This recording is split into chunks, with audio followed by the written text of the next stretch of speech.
அன்னைக்கு காலையில் 6 மணி அக்கா கூப்பிட்டு, தம்பி நேற்று ஒரு வாஷிங் மிஷின் புதுசு ஒன்று வாங்கினோம், அது ஒர்க் ஆக மாட்டேங்குது, என்னன்னு ஒன்று பார்த்து கொடுக்குறையா அப்படின்ச்சு.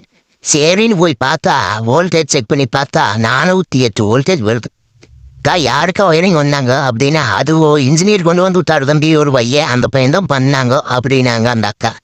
சரிக்கா கனெக்ஷன் தப்பா இருக்குது, 408 வோல்டேஜ் வருது, நியூட்ரலுக்கு போல பேச மாற்றி கொடுத்துட்டு போயிட்டாங்கக்கா, ஒன்றும் பண்ண முடியாது, வாஷிங் மிஷின் போச்சே, நானும் நீ இந்த ஒயரிங் வேணா ரெடி பண்ணி கொடுத்துட்டு போகிறேன். நான் சொல்கிற மாதிரி வாஷிங் மிஷின் எடுத்து கடைக்கு ஒரு போனை பண்ணி, தம்பி வாஷிங் மிஷின் கொடுத்தீங்க, அது ஆன் ஆக மாட்டேங்குது, நான் வந்து போட்டு பார்த்தேன் அப்படின்னு சொல்லி அவங்களே கூப்பிட்டீங்கன்னா அவங்க வந்து பார்த்து போட்டு, ஆமாம் ஒர்க் ஆக மாட்டேங்குது, வேற மாத்திரேன், என்ன வந்தீங்க அப்படின்னு கேட்பாங்க, அடிச்சுன்னு கேட்பாங்க. அப்பன்னு சொல்லிடாதீங்கன்னு அந்த அக்கா கூட சொல்லி போட்டு வந்துட்டேன்.